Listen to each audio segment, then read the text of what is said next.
Hello, everybody, and welcome to the latest episode of Let's Talk Astrology. Today, I'm delighted to be joined by our highly esteemed faculty member, Laurie Waters. So thank you so much for joining us today, and how are you doing? I'm doing great, Callum. Thank you for having me. I'm excited to come and talk about our 102 class at Kepler. Absolutely wonderful. So, in today's topic, we're talking about exploring accidental dignities and debilities.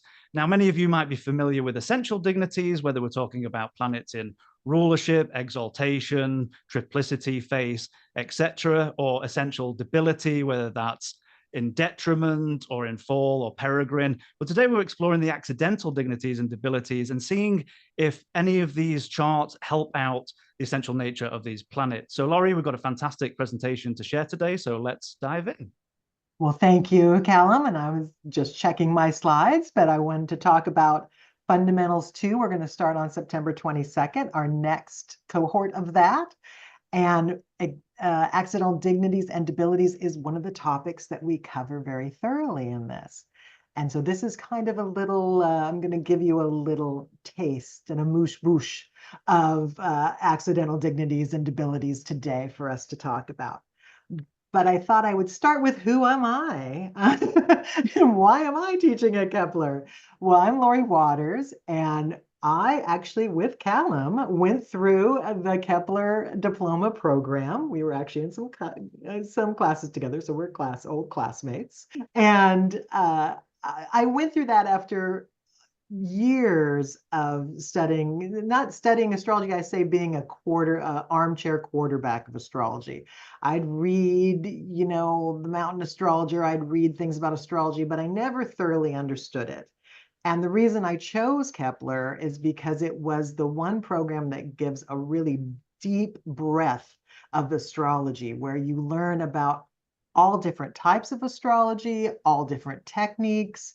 And it's been wonderful. And I feel like I'm, of course, it's an ever learning process, but I feel like I am finally really understanding all the facets of astrology. And so, since graduating with my diploma, I have branched out as a professional astrologer. So, Kepler is a wonderful uh, place to launch into professional astrology, and definitely creates professional astrologies like Callum and myself. And I've been consulting and teaching locally, and now for the last year have been teaching Fundamentals 2 for Kepler. And this is the continuation of the class of 101, which Callum is teaching as well, that just kind of gives you more breadth of what you can use in your interpretive skills. So this slide that I've got up, just a little few things that I do. I'm known as Mama Loveshine on social media because I'm a Sagittarius rising and have been told I'm irritatingly optimistic. And my children gave me that nickname long ago because I always put the shine on anything that occurs. And I do a Substack on just Horoscopes of Hope, which is about the new moons and the full moons. And I'm also the Kepler Toastmasters, Kepler Astrologers Toastmasters president, which is a great group for anyone who wants to improve their public speaking. So let's get into today's topic, which is accidental dignity and debility. And as Callum was saying, you have essential dignities and debilities, which are zodiacal. They're based on where the planet is. Accidental dignity and debility is more based on basically your birth time and your birthplace. Where is it at? What's happening with the planet? And we'll go through what some of these are, because it gives it kind of, like we say, it adds strength or weakness, which is not to be confused with positive and negative. Planet can be strong. It doesn't mean it's necessarily going to be positive. And a planet can be weak, but sometimes weakness is strength.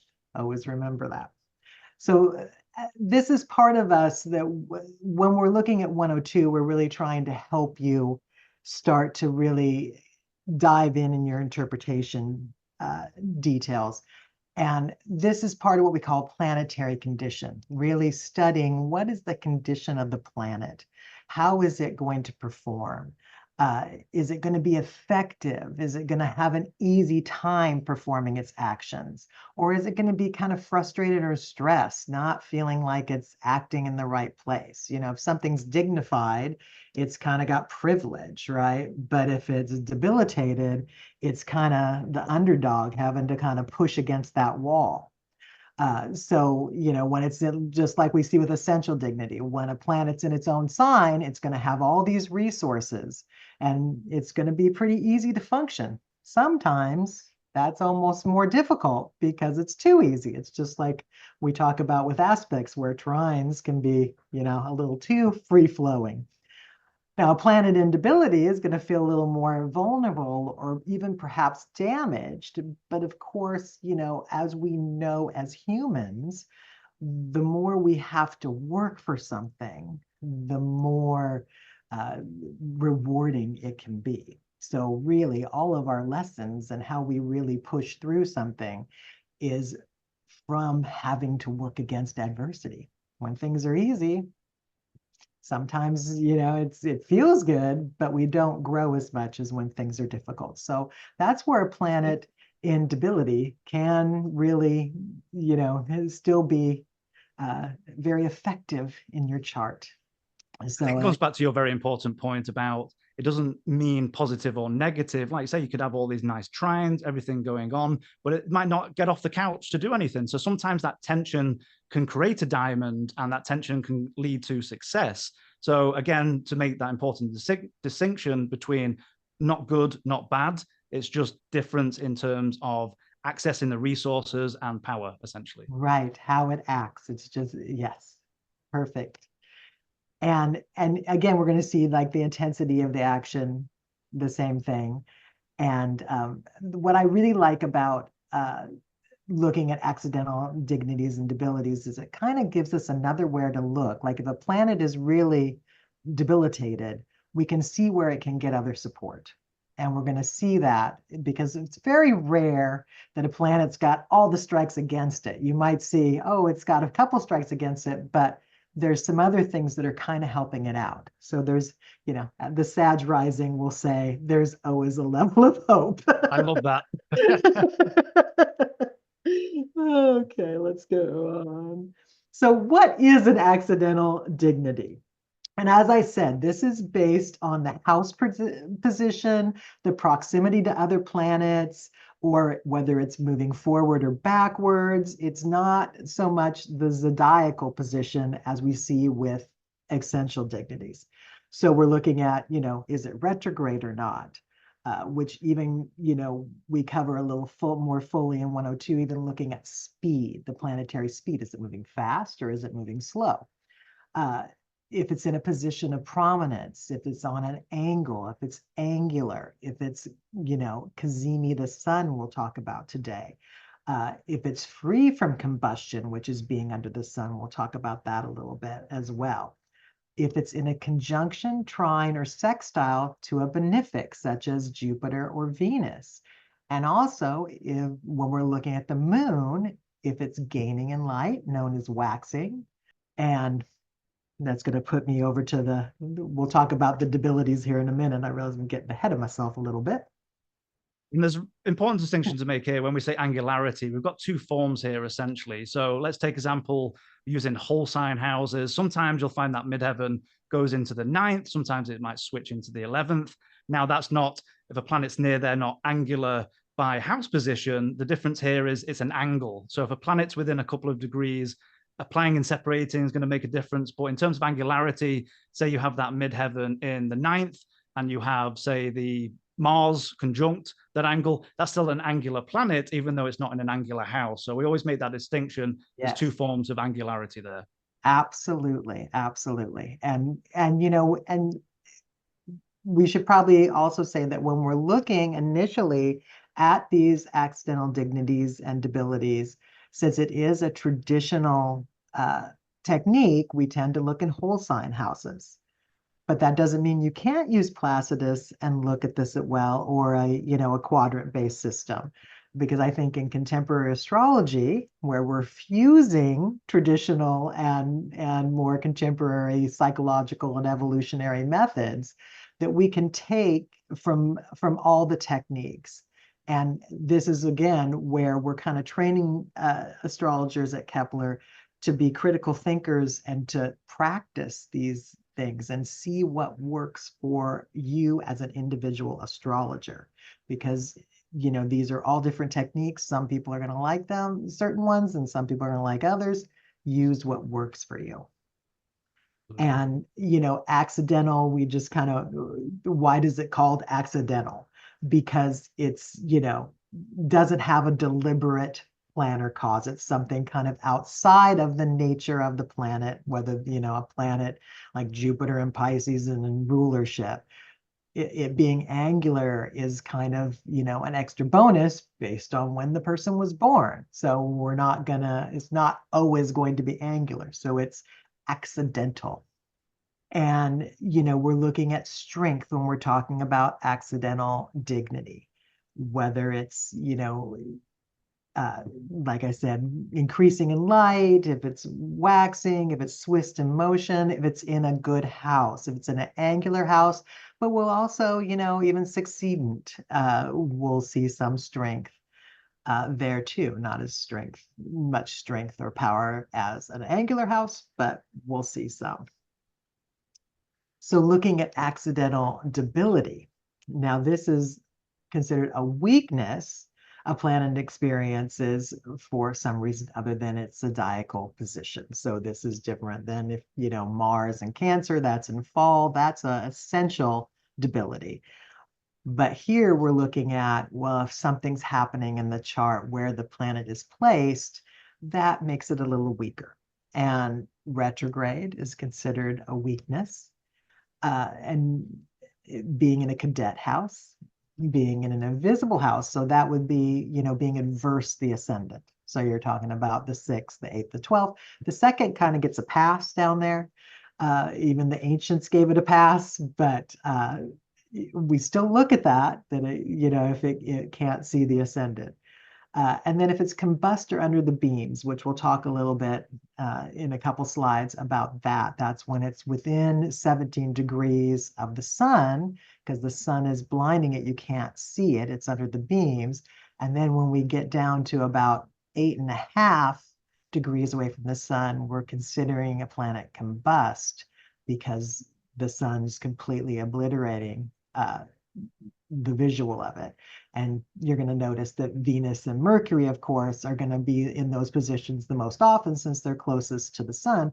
But you do have other planets that end up there on occasion as well.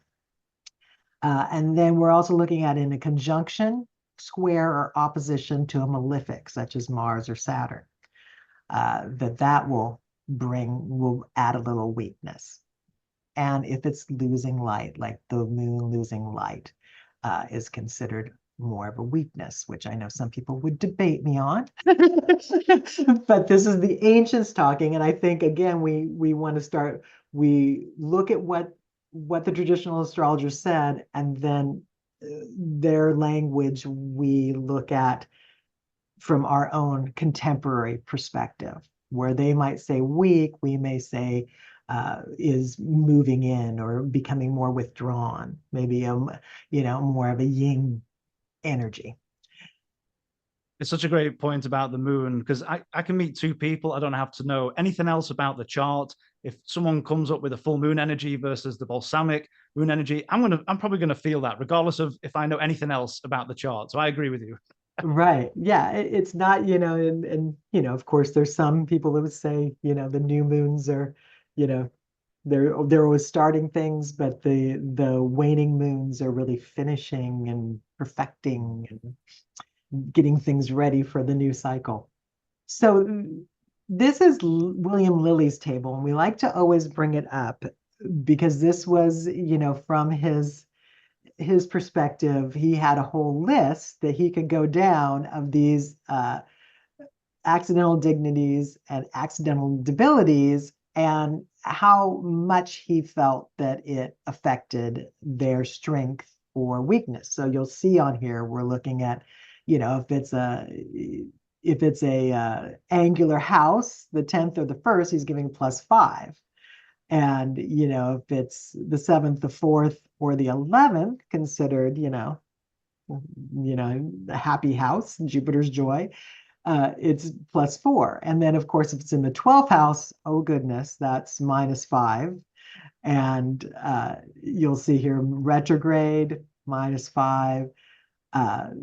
And if you go down, you'll also see that when he's looking at like conjunctions with a benefic or a trine or a sextile, he's looking at it just when it's partile, within 1 degree.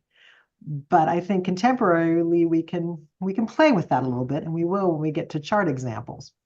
And then accidental debility, same thing. We're looking at like a 1 degree square or opposition or conjunction with a malefic like Saturn or Mars. So, and I think we can play with that a little bit too. So this is a great, especially when you're beginning, it's almost like a great checklist to look at when you're looking at a chart. And, and even for your essential dignities and debilities, when you're practicing that, to kind of look at, is it in mutual reception? Is it in rulership? Is it in triplicity, terms, face? So is it peregrine? Does it have no essential dignity? And it kind of gets you to, it's a great beginning tool to look at, what kind of strength and maybe power being taken away from the planet. But as you continue, as Callum will say, as you get more and more into practicing this will come more naturally. So it's a great guide to start and kind of give you a checklist. And even like at times, if you're stuck on a planet that seems very debilitated, you might look. I mean, if the planet isn't retrograde, that alone is a benefit for the planet. So even if it's debilitated, if it's moving forward, bonus points. So it can give you some help when you're looking at those charts going, oh my goodness, there's always positivity. I love that. And you make such a great point. And I always tell students, take the checklist, work on your own natal chart or those of friends and family, and just go through them and do the calculation, see where it comes out, keep practicing. And then eventually you'll get to a stage where me and you are at, where you can just eyeball, take your eyes around the chart and you go and and you will get to that stage. The more you practice, the more you'll get to that point where you're just picking it out visually. So that's such a really important point you're making, Laurie. Yep. Yes. And just to go back to the class and to Kepler's fundamentalist program, this is the great thing about the fundamentals program, is that you're getting an opportunity to work with this material with, tutors and teachers. We do labs where you can start doing your own interpretations and get some feedback of what, maybe pointing in a direction of what maybe, you're seeing that's really right on, and maybe some things that, oh, you didn't see this, and help draw your eye that way. So it's a really nice, supportive learning environment to practice this and improve your interpretation skills through the 4 fundamental classes that we have at Kepler. So let's get into some charts and have some fun. My favorite part. Yeah, we'll get into, so we're going to start with Leonardo DiCaprio, because this man has pretty much, he's like a study in the accidental dignities and debilities. And we can just start off by looking at angles, which of course, if a planet is angular, it's going to make a statement. We're going to hear from that planet. That's a strong planet. And as we can see in Leonardo's chart, he's got some angularity here, especially in the 1st house. So, we can easily say, well, this is going to be a strong personality when you got a stellium in the 1st house. And then he's also got his Saturn angular as well. So we're seeing that up there. He's going to walk into a room and people are going to know. I mean, that Pluto, we're only, about 4 degrees or so away, 5 degrees. But that Saturn is very interesting. It's highly elevated. Now, at face value, if you're looking at your essential dignities, you're looking at that Saturn, you're going, ooh, detriment, retrograde. But then as we start applying the accidental dignities, we're going, well, this is whole sign. Actually, if you go into a quadrant house system or a Placidus system, this doesn't change that much. The planets stay where they are. Yeah. But with that Saturn, we're in angular house. We're highly elevated. We've got this nice connection to Venus. So it's connecting to a benefic. If you go through Lilly's tables and examples, right. That Jupiter's a little bit wide. We're about 10 degrees out. Now it's got connection with, if we look at the moon, the dispositor, Saturn takes its exaltation, even though that's going back into essential dignity. But as we're totting all of these accidental dignities up, we're saying, that Saturn isn't as bad as it looks at face value in terms of strength. Right, exactly. And, and we mentioned too, he's a night chart, so that Saturn's his greater malefic. That's, we look at it, that's going to be his hardest planet. So exactly, Callum, like, oh, it's retrograde. Yikes, right? But, and in detriment. But like you said, it's getting some help from Venus. It is in a partile trine, just slightly over. So I'm going to give it credit, right? It's only a few minutes, right? I'm going to give it credit and get some benefit from Venus, though Venus is not in the best shape. Because we look at Venus, and Venus is, of course, in detriment, though she is the ruler of the ascendant. So that's giving her some power. But she's also very combust, that sun, because she's about 20 minutes over a 1 degree of the sun. So she's very hidden by the sun. And so that's gonna hurt Venus a little bit. Though she is the greater benefic, she's still always going to be Venus, but she's a little challenged, both from detriment and from accidental debility. But then we see Mars in rulership, and Mars, it's in a pretty close trine. I mean, it's a little over partile, but to Jupiter, and both in their own rulerships.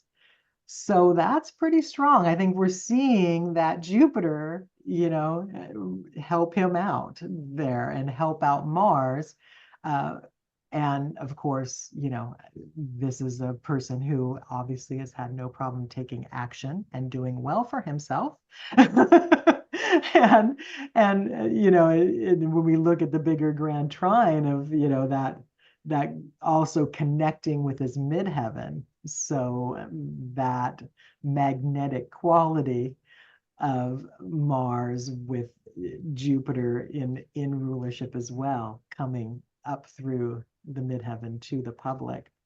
It's really interesting how this natal promise has developed and the potential over the years. Now, if we focus on relationships, yes, we've got an empty 7th house, but we've got that Mars ruling, the separating quality, we've got that Venus in detriment, combust, as Laurie's just been saying. So there are some issues there with relationships. I mean, he's been through so many different relationships. I believe he'll only go out with someone if they're in the 20s, I think, or something along those lines. So it does affect his reputation somewhat. But we do have this benefic, we have this Jupiter in domicile. It's making a connection to the midheaven, and it's exalted at the midheaven. So by and large, I think he's fairly much got away with it in his reputation with the public. I think by and large, most people enjoy his work and what he does. So I think he just kind of gets away with that little bit of a bad boy reputation. I don't know. What are your thoughts, Laurie? That's just my interpretation. Yeah, I think so. Absolutely. And I think, now more contemporary, but looking at that Pluto so close to the ascendant, we're going to have that magnetic quality. And, and I think he's, that much Libra in the first house. I mean, I don't even with that Venus having the challenges it does, it's going to come through. And like I was saying earlier, he might have to work harder. Venus has to work a little harder to be expressed, which in some ways, brings that forward even more, because it is challenged. But like you said, it comes out in other ways. Like we're seeing it in relationships.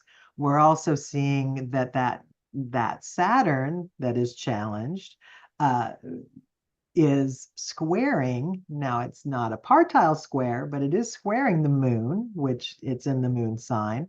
So there's a little debility there too, where, I think we're kind of seeing a bit of that. He's not wanting to date anyone older. Like we're seeing that Saturn with the emotional moon and a challenge between them. That's such a really good point, because we do have that challenging Saturn to a certain degree. Now, I think he's made a public rule, at least to the people he knows, that he has a 25 years rule with relationships. And of course, that's not well seen by the public, I don't think, in this day and age. And I think it speaks the importance as well as of applying versus separating. Now, that moon, 3 degrees applying to that Saturn's retrograde, so it's mutually applying. So everything you've been saying there with the connection of the moon and the Saturn is really quite prominent. But again, that Saturn is accidentally dignified in the 10th house. So the way I see this in terms of longevity, Saturn, his career, he's had over 60 films that he's been in, and his longevity over his career has been quite remarkable, being that young, fresh face in Titanic, to all of the, I think he's a great actor in all these different roles. He challenges himself in all these more psychologically difficult ones that he's been through. So he does challenge himself, but he has that longevity, I think, with Saturn in these and different of course, roles. Saturn's ruling that 5th house of creativity. Absolutely. So, we are seeing that. So exactly, like it's coming out, like in some ways, Saturn has some accidental dignity that's helping it work hard. Like it's not comfortable there in Cancer, but it's getting some help from Venus. It's challenging the moon, it's challenging the moon, but it's also in the moon sign. So it's got to kind of listen to the moon a little bit, which is helping it. And exactly where you can, I mean, he's a prime example of where a planet is kind of debilitated, but is serving him. Absolutely. And this is not essentially accidental, but that, again, that moon, that Saturn is taking his exaltation in Libra. So again, everything that you're factoring in is making a difference. And I think it speaks to the important point you were making before, Laurie, about looking at the chart in all encompassing, taking all of these different components, formulating as we do now. I mean, you can look at a chart and go da da da da da da. But take your time with this. Just go piece by piece, and then try and synthesize the information and see how the natal promise manifests through someone's life. Exactly. Yeah, he's a fun one because there's so much so much going on through him. Yeah, and I wanted to go over combustion a little bit because of that. We see it with his where it's very combust, and I just love this slide that Vanessa made because the sunburned kid love. But this gives you an idea of when a planet is close to the sun, it disappears under the beams at 15 degrees, and it's considered weakened because the sun's kind of overpowering it. Now, there is some talk that if, that planet, for example, if if the sun was in Libra and and it was Venus that was under the beams and she's in rulership, they would say, well, that gives her some protection because she's in essential rulership. So there is some exceptions to the rule, as with always in astrology. You got to look at it. And but they say that the closer it is to the sun, the more weak it becomes. So of course, in Leonardo's case, it's about as combust as it can get. If it was just a little closer, it'd be Cazimi, which we're going to talk about in a minute, which is actually some amazing accidental dignity. But it's, here you'll see the Hellenistic people would say it's like being sick, like the planet's kind of ill, there's a fever upon it. So it's, it's kind of feeling weakened, but planets are always still going to express no matter what. But it's something to take into consideration when you're looking. Let's think about the combustion under the beams. It's like being on stage. So the sun center stage, that light is just taking over the whole theater. So if you've got Venus or Mercury knocking about and it's combust under the beam, just not being seen while they're on stage. So that sun is taking center stage. So it makes sense, all these descriptions. And I love Demetra George, how she explains combustion and under the beams. Right. And I mean, and for like, for a great way to look at it is just thinking about the moon. Like, I think the moon for us, especially in learning astrology, is the greatest tool because it's so we get to see that angularity between the moon and the sun constantly when, every day it changes, right? The reflection changes because the angle changes. And when you think of a new moon, you don't see that moon. And we see that first sliver of the moon when it gets about 15 degrees away. So, then you can see the combustion in real time by watching the moon. And as it, like where it wanes and it gets close to the new moon, it's gone. It's the darkest night. Perfect night for star washing. So here's another chart that I love. I love Billie Eilish. I have children that just think that she is amazing and really, uh, really brought a different presentation to the pop star than what we have seen in the past. And there's a few things going on with Billie's chart. And you'll notice that, she doesn't have a lot of essential dignity. She has Jupiter exalted. And this chart, and it's funny because this chart really is, I say it's the all hail Jupiter chart because we see it as both Jupiter being both the ruler of her ascendant and the ruler of her sect light, being the sun in Sagittarius. But when we start looking at the accidental dignities, we see that 10th house, just the stellium up there, all angular, her sun angular, uh, and very close to the midheaven. So it's kind of a double bonus points for that sun, right? We've got both angular and on the actual angle, darn close to it. And then we see her Mars, which being a day chart, that's her greater malefic. That's going to be her more challenging planet, looking from an essential dignity point. And it's in the first house. And now it's kind of a wide trine when you look at Mars and Jupiter, but Mars is also in Jupiter's sign.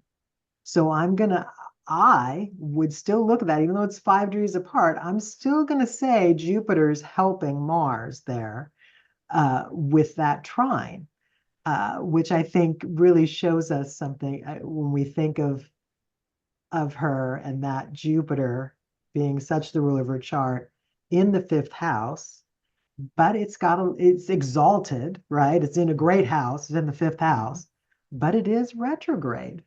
So it's got just this little bit of accidental debility. And how does that play out? And I kind of put on the slide just the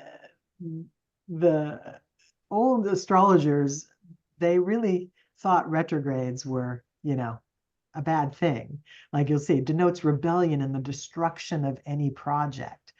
And when you read that reading, you think, oh, bad, But in some ways, is destruction bad? We kind of need sometimes to destruct things to rebuild them. Is rebellion bad? We sometimes need to push against the system. And if, just look at Billie's picture here. She kind of rebelled against the pop star system pretty well, didn't she? Volumes of rebellion, absolutely. Right? That's Jupiter. Jupiter's going to expand. I love that. And I don't know too much about Billie Eilish, but looking at the biography, it's interesting. She made a statement about as she was growing up, she had anger towards her body. Now we've got the angular Mars and a whole sign system here. The first house, we've got that connection to Jupiter, that she was angry of her body because I think she had an injury when she was trying to dance. Now it's interesting, we've got that Mars ruling the 2nd and the 9th house. Now, if we take that 2nd house of values, she's kind of gone into society saying, well, my values aren't that I should be this social media figure with a perfect body, like a Kardashian. I'm going to rebel, like you've got here. I'm going to go with my values that says, no, we don't have to be as females coming out here and showing off everything. We can rebel and dress how we want to be and have that down to earthness. I think she has as well. So it's very interesting for her in this chart, I think. Yeah. And I hear you say that and I think, oh, boundaries, right? Well, let's look at her Saturn, which is her lesser malefic. It's retrograde too, which of course, Saturn retrograde, when we're looking at like the outer planets, that's going to be a whole swath of people that have that. But not everybody's going to have it angular, right? Giving it that. So giving it strength, though it doesn't really have any essential dignity, but it's retrograde again. It's rebelling, but it's strong. It's gonna, and it's interesting to me that it's in a wide square to Mars, but there's a conversation there. They're both angular. And so you see that boundary come through with that cutting of, like you said, I'm mad at my body, but I'm gonna portray it in a different way than what's expected, and in a bigger way in some ways. And then I think too, when we look at, Jupiter being exalted in Cancer in the 5th house, and then we look at that ruler, the moon, the moon's kind of in the 12th house, so it's a little bit debilitated. And of course, the 12th house, we always think it's kind of the unseen. So there's probably some unseen emotions, and I know she has publicly said, she's suffered with depression, and there's been some challenges there for her. It's a great point, because we've got the moon in the 12th. We're taking our separation. It's had that conversation with Neptune. Again, that can not always be a positive element for the moon, the emotional makeup of the life, and then eventually heading towards that Uranus. So not quite besieged, but sandwiched between these outer planets is quite interesting. I want to bring up your point you made before about house systems. Now, if you took this chart in, say, a quadrant house system, Placidus, we're going to take that Jupiter, and that will become angular, if you want to look at it that way. As you move that chart in a Placidus system, that Jupiter becomes 4th house angular, that Mars will switch back into the 12th. We're going to have a lot of that Sagittarius move to the 9th. So if you do want to work in multiple house systems, you do the astrology how you want to do it. And as Laurie was saying perfectly before, I love that keyword of fusion and looking at multiple house systems, looking at different ways of viewing the charts. Absolutely. And that would also move Mercury up a bit, which Mercury and Saturn are in mutual reception there. And I think that's pretty interesting as well for her and how she communicates. Yeah. I do want to make a caveat for this chart. Now, I looked it up before. I'm not fairly certain this is the correct time, because I've been seeing both 11:30 and 12:17, and I'm not, maybe someone in the comments will know better than us, but I'm not totally convinced, or I'm not sure if this is the correct one. So you let us know. Please let us know, because that will change. Yeah, that would be good to know, because we talk about this in class. We'll make sure we have the right time. Okay, let's move on to one more. And the last thing I wanted to talk about today is Cazimi, which this is when the sun is right, the planet is right in the heart of the sun.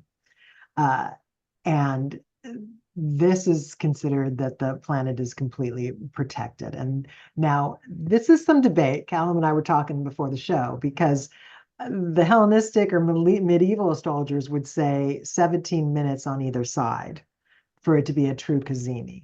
But many of us will give it a degree, which I think you said you do a degree too, Callum? Yeah, just in my experience. And of course, I look at, tens, hundreds of charts a month. So I've just, in my experience, and I know it's only anecdotal, I seem to find that that minute does work for a lot of charts. And that's just in my view. I know people will go, I think the bottom line is the tighter, the better. So if you can get that 17 minutes of arc, and of course, whether it's applying or separating is going to make a difference. But in my experience, I find that degree is where I still see that Cazimi. What are your thoughts, Laurie? What do you think? I feel the same way. I mean, obviously you really see it when it's tight, but yeah, I have a hard time saying the planets combust when it's that close to the sun. And even in Leonardo's, we saw that it was just slightly over. Well, I'm going to put that in combustion. And I think when we talked about his chart and we're thinking about relationships and Venus things, we could see it. We could see the combustion a bit. But when it's right there in the heart of the sun, I mean, you kind of think of it as the sun just pushing, just shining all its light behind that sun and just reflecting it and elevating it. And that's why we've got the queen here with her corgis. May she rest in peace. Uh, just, it's like being on the throne, being in the seat with the queen. And Well, you just think of, again, I was thinking about being on stage, and if you're right in the heart of that sun, that crowning light just illuminates whatever planet is there and just goes. But if you're a little bit to the left, a little bit to the right, or too far, that's when you start getting diminished. So I love that crown element you're bringing in there. So to right. shine the light, absolutely. Yeah, you're like front and center instead of being in the periphery. Yeah, Absolutely. Yeah. great, great way to look at it. So speaking of queens, we're going to use for our example for Cazimi, Oprah. And this is quite the Cazimi. It's only 8 minutes. Her Venus is only 8 minutes from the sun. And, I think I don't think Oprah's one. I'm sure everybody watching is very well aware of Oprah. She has stepped back a bit in the years as she's aged, but she really was, and probably still is, the queen of all media. And really interesting that Cazimi there is in the third house of, in an air sign, in Aquarius, in, about publications and communication. And of course, we've got Mercury there too, though it's under the beams, serving that sun, which is serving that Venus. And when it's Cazimi like that, it becomes all about, like we have there, anything for you, Venus, all about Venus. Uh, and even though Venus doesn't really have any dignity in Aquarius, and of course the sun's in detriment in Aquarius, that that Cazimi really elevates it. It's one of my favorite examples of Cazimi and the beautiful Venus. We've got this intellectual air quality. We think about third house here, where it's the book clubs she ran for so many years. And on the side of the screen where it says esteemed beyond measure, we've got that Venus Cazimi ruling the midheaven as well in the 11th here. Absolutely beautiful. Another point I want to make about this chart, again, if we go back to a quadrant house system, say Placidus, we can see this whole sign. We've got this Cazimi in the third house. If you take this into Placidus, we're going to go into the second house. This is why I like to blend house systems, because I just think of this communicating her values, which brought her a great deal of wealth. Bringing that second house component as well, made an absolute fortune over the, I don't, billionaire, surely? I don't know, Laurie, do you know? Yeah, I think she was one of the first one of the first African-American billionaires, I think, or Is that right? Wow. as a woman. Yeah, absolutely. And that's the thing with that Venus Cazimi. I mean, she has been such a figure for women and pushing women's issues. That's been her mission, really. And I find it interesting, of course, I'm looking at whole signs, so that moon is going to be in the first house and have angularity and be looking to Jupiter. And again, Jupiter is part of this trine. I mean, Jupiter, when we think of Mercury, Jupiter, okay, it's 3 degrees from a trine with Mercury. But again, I've got to give Mercury some extra accidental dignity for having that relationship with Jupiter. And then, we also look at, of course, it being in that grand trine. And I thought it was interesting what you were saying about looking at it Placidus, because it would put that Jupiter into the 6th house. And, I think we have to realize, like we think about Oprah and we think about all her success, this woman worked hard for that success. I mean, there was a lot of hard work involved. And it's, we we look at Saturn, and Saturn is sitting there in Scorpio, is square the sun, square that Cazimi. So, there is that challenge. I think she came up against a lot of boundaries and a lot of challenges that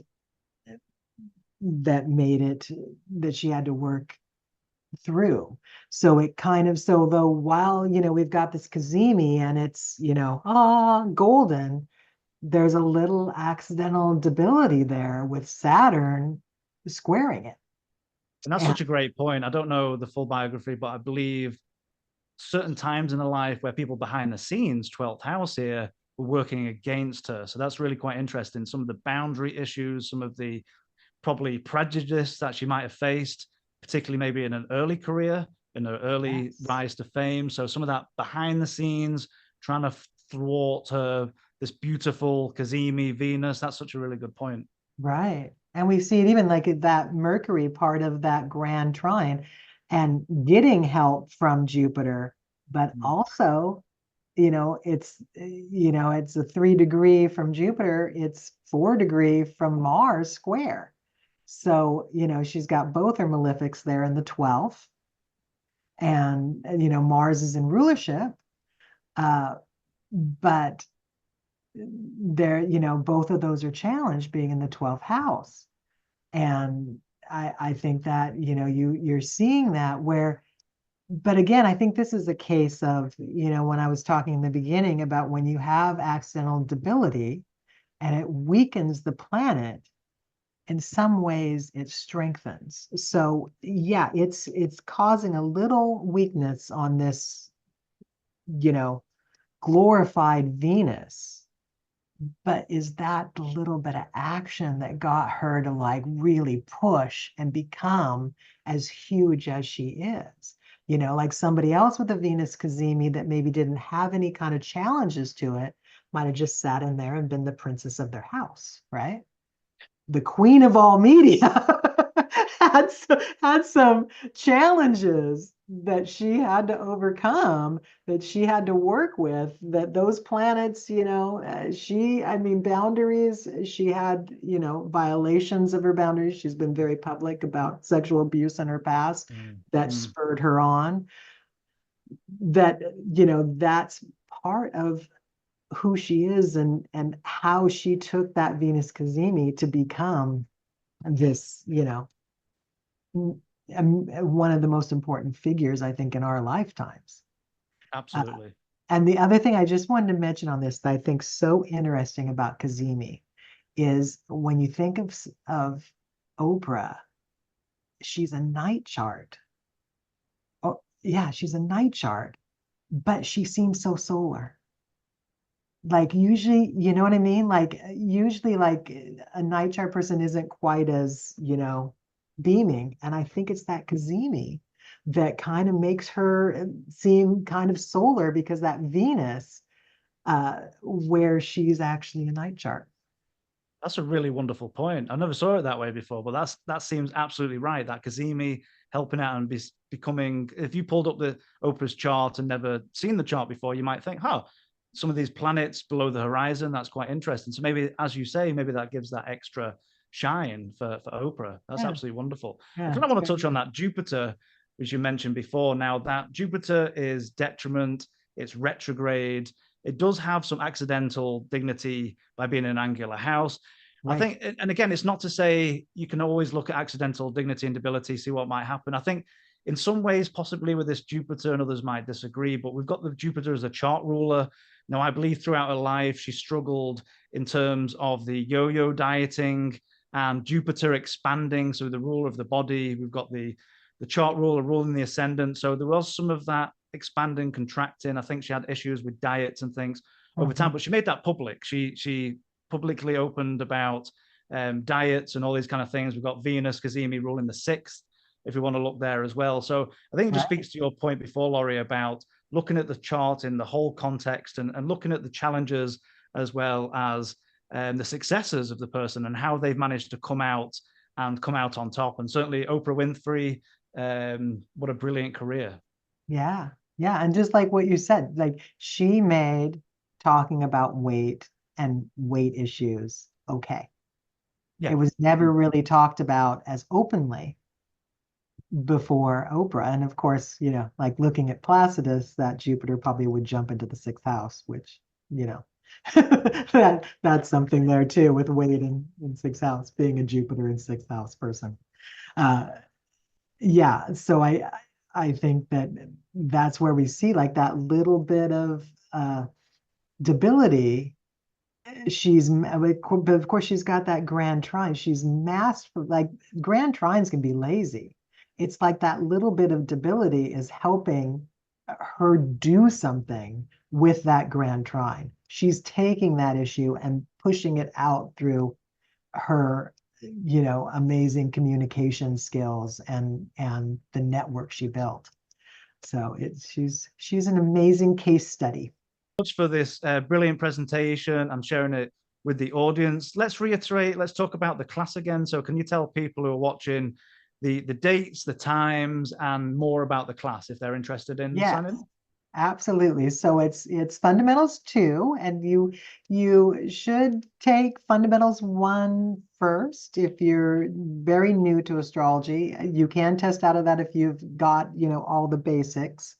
But then we carry on from there, going a little deeper into things like what I've shown you today, accidental dignities and debilities.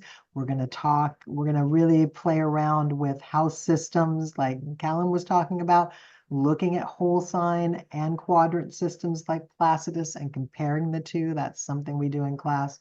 We look at the nodes. We cover the lunar nodes quite heavily in this class. We look at the moon and its phasings and waxing and waning and both the moons and the fact that all cycles wax and wane with all the planets. We get a little more into aspects and aspect configurations, what Callum was speaking about, applying and separating aspects, a little more into that, and also comparing it to where a planet is in the cycle, talking about waxing and waning, gaining light, losing light. And a lot about planetary condition. Like this was kind of, like I said, this was a moosh boosh of of accidental dignities and debilities, and we go very deeply into this and practice it. So we start this next fall session on September 22nd, 9 a.m. Pacific, 12 p.m. Eastern. It's a 2-hour live class every Sunday for 10 weeks. We do labs 4 times during the quarter as well, which is myself, Enid Newberg, and Lindsay Mitchell that are all running labs for that. Enid co-teaches with me, and it's a great time and it's a great program. And we would love to have you in there. You're a brilliant teacher and you've got brilliant teachers in there. So highly, highly recommended. And for everybody watching, I'll leave the links both in the description and comment boxes, so you can check those out there. Another point to make about classes at Kepler: if you can't make the live classes, they're all recorded, so you can go back and watch them, and that's great. Yes, and we do have students, sometimes they can only make the labs, or we will work with you. So know that if the times don't work, we will work with you and help you through. Wonderful. So my last question for today, I know you're very, very busy, Laurie, so tell us what's going on with you and what's coming up. Oh, well, so I'm teaching, of course, Kepler Fundamentals 2 starting September 22nd. I'm also doing a presentation for the Ninefold Festival, the Sisterhood of Avalon's festival coming this weekend. I don't know if this will be out in time for that. That's September 15th. And then I teach classes locally. I'm also a consulting astrologer. I do consultations via Zoom. You can follow me on social media at Mama Loveshine. And the place that I probably post the most is Substack, which again, that's at mamaloveshine.substack.com. And I do new moon and full moon uh, kind of predictions. I throw in some fun horoscopes too by sign based on your rising sign that you can follow there as well. Wonderful. Mama Love Shine. Absolutely love that. You said your children came up with that. Is that right? My kids, yeah. One day when I was, when they were in high school, and everybody remembers high school, or it might have been middle school, but during those years that aren't so fun. And they were going through some tough times. And of course, Sagittarius rising mom came by and was like, look at the positive, just like I've been talking about I planets. love it. There's I love always it. a way out. And she, I think the daughter was like, well, aren't you just Mama Love Shine? And And it's it stuck. I love it. it's stuck. So here I am, years later, Fantastic. still Mama Love Shine. Wonderful. Well, Laurie, thank you so much. I'd love to have you back on the show again. And just to reiterate, all the links will be put in the description and comment boxes. So thank you all for watching, and we'll see you again in the next episode. Bye, everyone. Bye.